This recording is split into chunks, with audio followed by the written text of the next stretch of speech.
So One Punch Man turned into a pretty big thing. From webcomic to manga to anime, many fans have joined up and are eagerly awaiting what comes next. As for me, I'm just a filthy casual. I did not read the webcomic, I skipped a lot of the manga, but I did watch the anime, including the OVAs. And this is what I'm here to talk about. When I like a show, I will watch it multiple times, and there are a few scenes that caught my eye during the anime. Now, since I don't read the webcomic or the manga, I'm not sure if this idea is just mine or if this is actually happening in the written material. So the scenes I'm going to refer to include scenes from episode 6, episode 7, and episode 10. And the thing in these episodes I want to focus on is Tornado. In episode 6, she is at the Hero Association listening in on an assignment. There's a monster lurking in the abandoned part of City Z, and the association wants to send a few heroes to investigate it. Tornado argues that she should be the one to go, because she can defeat any monster with ease. She is upset because they will not send her, and while she continues to badger the director, an assistant cools her down, saying that the assignment is beneath her, and they don't need to send a hero of her caliber to deal with this situation. Tornado is still in protest, but gives up the fight. Later on in the episode, we learn that there was a monster lurking around the city, but not the one that they were after. That monster ended up defeating the two heroes that went to go investigate. Tornado finds this news annoying and goes on about how she was right and she should have been sent instead.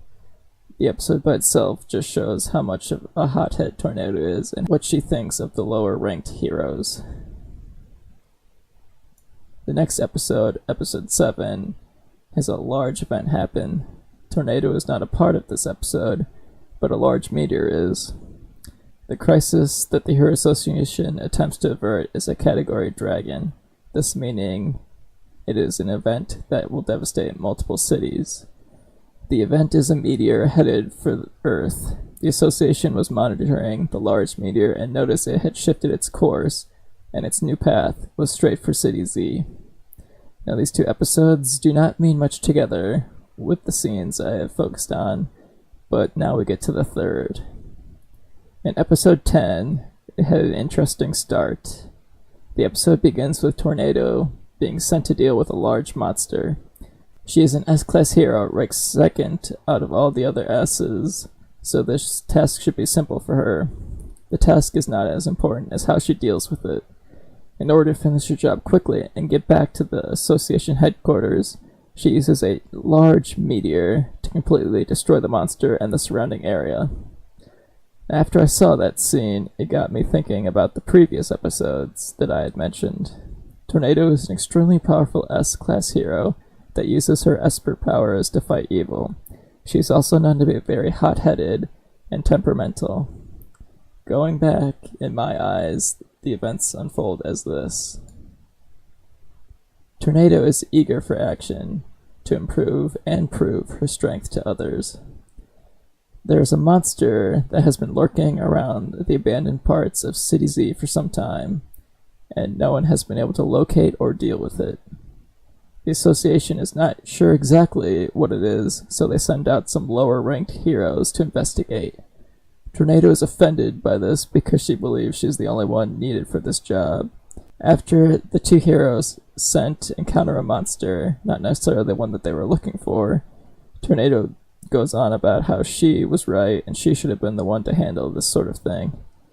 She believes the monster has escaped, and Tornado decides to take matters into her own hands.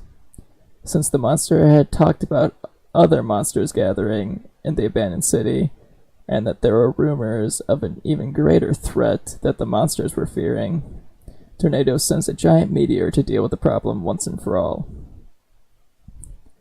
Now, this is just my own little spin on the tale, but the events line up rather nicely. The refusal to let Tornado deal with the monster, the failed monster hunt, the almost destruction of entire ZZ by a meteor, and the fact that Tornado has the ability to wield giant meteors all give some nice evidence to my little scenario. Now, like I said previously, I have not read the webcomic or much of the manga, so I don't know if anyone else has made theories about this or if there's no such need, because this is in the written material. As far as I know, the audience is only aware of the events of the anime. I had thought of this after watching the whole anime and decided I would share it. I know it's a little late since the show has been out for a while, but it was just a random thought I had.